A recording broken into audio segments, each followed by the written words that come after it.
Alright, so I've had BO4 since Christmas because I got a Christmas time, and I really enjoy zombies as a whole entire mode because I've always enjoyed playing it, just doing the quest and like completing the storyline and Easter eggs. It's just something really fun to me. But this game has like 3 maps already on launch, which is crazy. But I haven't played two of them. I've only played one, which is 9. And for some reason, I really enjoy how it's set up, and like just something clicks with this map to me. And then I was wondering, what makes a good zombies map?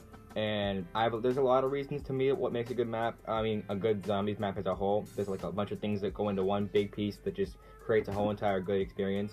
But I just think overall, like a lot of things, I will start with by saying the map design is crazy good. Like it starts off, you start in the center arena, which when I first saw this, just like first impressions, you always see something and you're like, oh, this is gonna be well. If you have a weird feeling about something, you're not gonna really like start off being happy about it. Like when I first saw the 9 trailer, I think most people like me were not nearly as hyped for it as much as Voyage of Despair, because Voyage of Despair on the Titanic, that sounds awesome, and the trailer was really detailed, and this trailer was detailed for 9, but I thought it was just going to be like a little map inside of an arena. I thought it was almost going to be like just survive mode, like really tight space, but that's because they didn't show much detail, but it's a good thing, because then we had the good like surprise when we saw the trailer. But nonetheless, you always come into something if you have like a bad gut feeling about it at the beginning, not really hyped for it. But when I first played this, or saw footage, I guess nonetheless, I saw how it's set up, and I like how there's 3 levels. And I guess most zombies maps have this, or at least they have like sections, which is another thing it has. But I'll talk about the layers first. You start in the center arena, and there's like little fire things and fire things on the ground as well. But it's just like a sort of a menacing thing. Almost reminds me of like a gladiator sort of thing. And then the whole crowd is hyped for you to either die or go crazy and kill all the zombies. But there's 4 entrances you can go through. Well, yeah, I shouldn't say go through, because you have to start off with this right side, or looking at it from the right, straight ahead is right. There's Danu and Ra. You can pick one of these. It doesn't really matter because they connect to the top anyway through a door. But it's sections for gods, and that's what I really like about the theming, is that each god is like, well, they have a whole entire section. It's all like themed about what their entire like mythology is. Like Ra is Egyptian, so there's obviously like a lot of like tombs and stuff and mummy sort of things and artifacts like gold and stuff.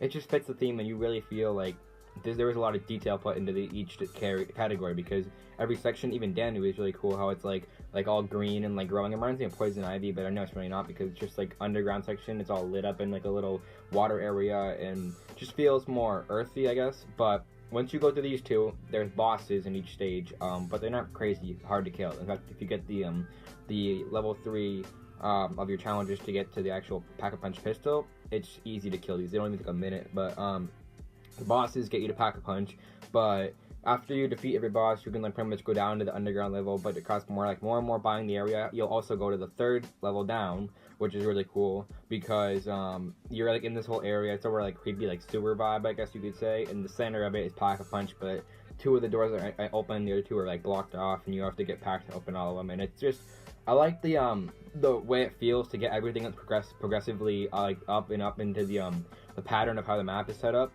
But another thing I really like is the other side is blocked off, so it's almost like this is a more challenging side, which it really isn't, because it's always random what boss you get.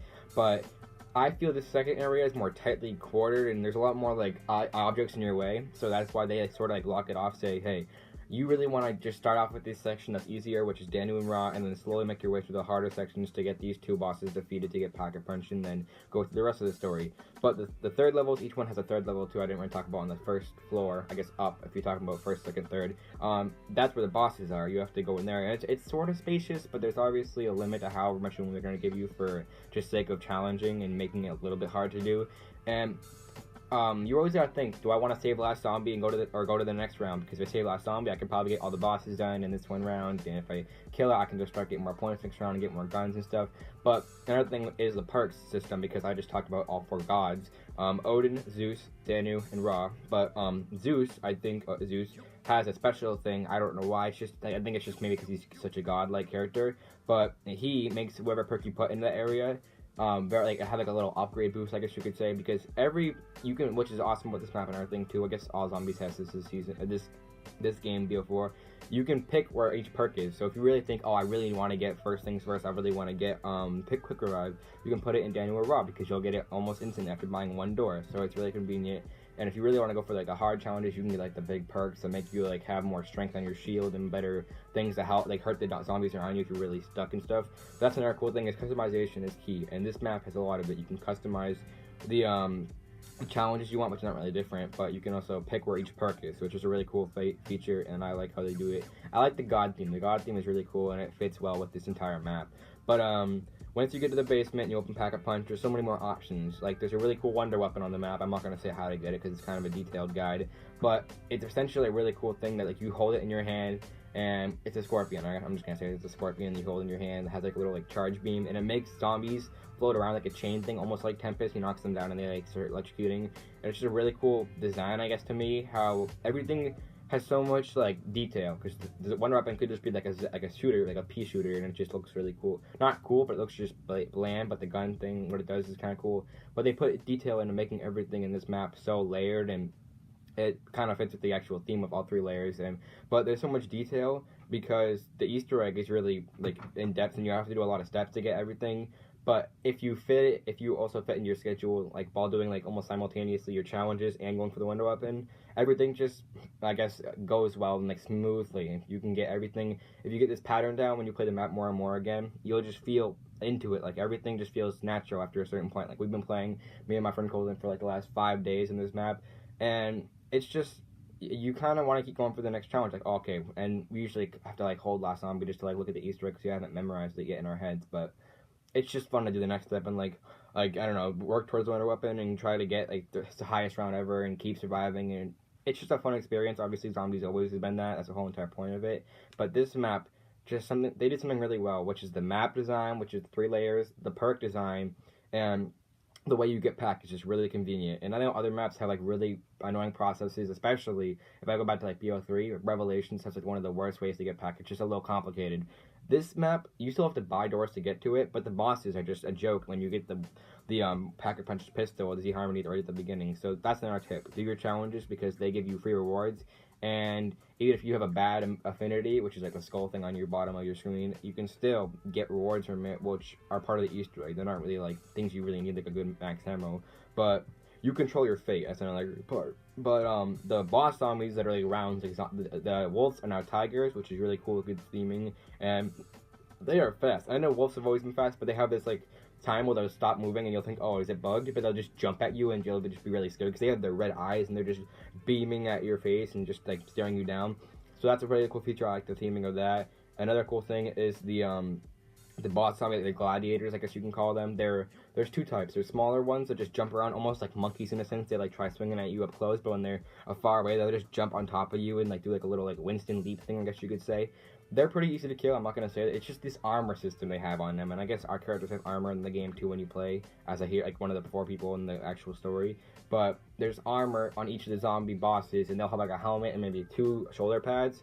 And well, that's for the monkey guards, I guess I call them. But the bigger gladiator, like every maybe 10 rounds, is a he has like, I think he has a chest piece, 2 things, his helmet, and he has like 2 weapon types to hurt you. He's really slow, so it's not that hard to kill him, if I'm being honest. He has a swing up front, and if you're really close to him, he'll just swing at your face and just slice you out, or try to anyways. But his other one, which can get me, it gets me all the time because I just don't really acknowledge it when he throws it, is like a boomerang sort of style axe. He just throws it at you, and it'll go this way and come right back at you. And I mean, well, yeah, I don't think it comes back at you and hurts you, but he'll throw it at you, and if it damages you, it does, like, not that crazy damage, but it still hurts you a lot. And then it comes back to him, and you can just keep throwing it on and on again. But there's one other type of zombie boss I want to talk about real quick.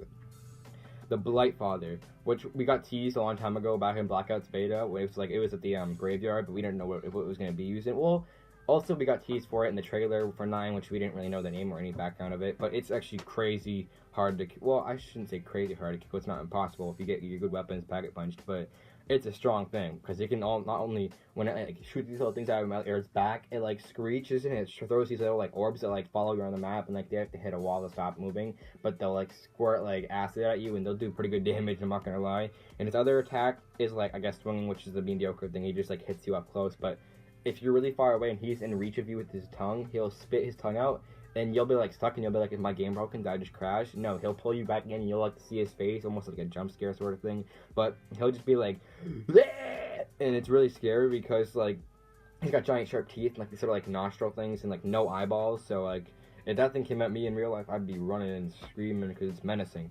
But I don't know where it fits in the storyline, but it's just a cool thing to like make you scared when you're playing the map. Like this is an actual scary element of the map, and it's a vibrant map because we don't have many zombies maps in daylight. In fact, we have none of them in this season. This game BO4 besides this one, and I don't think there's many other maps besides this one. Maybe one or two that have daylight maps, but this one is in the bright daylight. All the crowd is cheering you on, and then it's just like sort of like a not like inspirational thing. Like go go go kill the zombies, and if you're doing bad, they'll get mad obviously at you. But it's just a sort of a good vibe you get from it. You're like, oh, this is awesome. I'm feeling so motivated because the crowd is cheering me on. Like, go kill the zombies and kill the Bloodfather, kill the gladiators, kill the tigers, and they're just really hyped and they'll throw stuff at you that's like good stuff most of the time.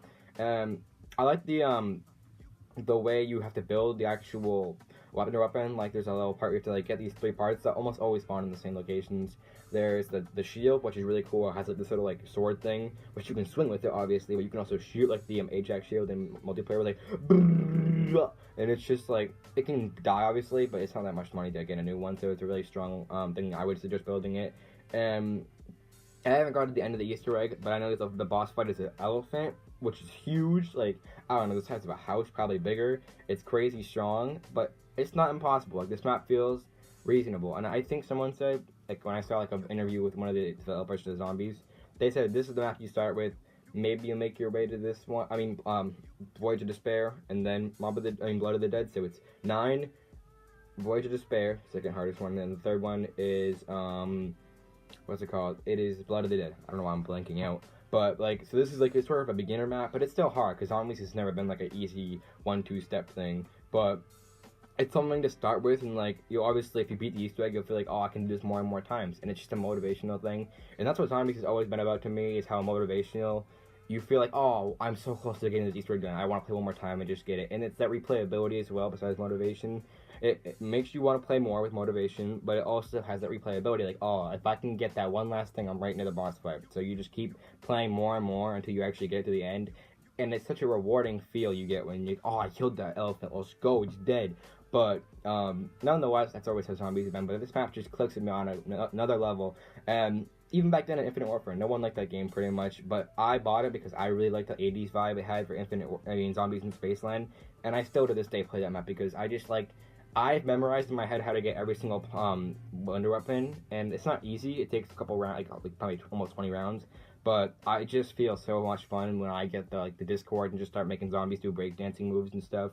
But once again, that has a replayability aspect to it, and there's just like a fun vibe with it. And I think this map is fun as well too, but it's not meant to be fun. It's not meant to be like, oh, let's just go around in the kiddie swings and the kiddie coaster. It's just everything clicks with me, just like Zombies in Spaceland click with me really well. That's what I gotta say about this map. Like, I just, something inside of me really enjoys how you play it and how the steps are to get everything, and how memorizing stuff to me, and like, oh yeah, let's instantly like speedrun. I guess we'll always speedrun, try to get like the quickest round time ever for us to get the parts and stuff, and open the pack-a-punch in the map as fast as we can. That's just fun.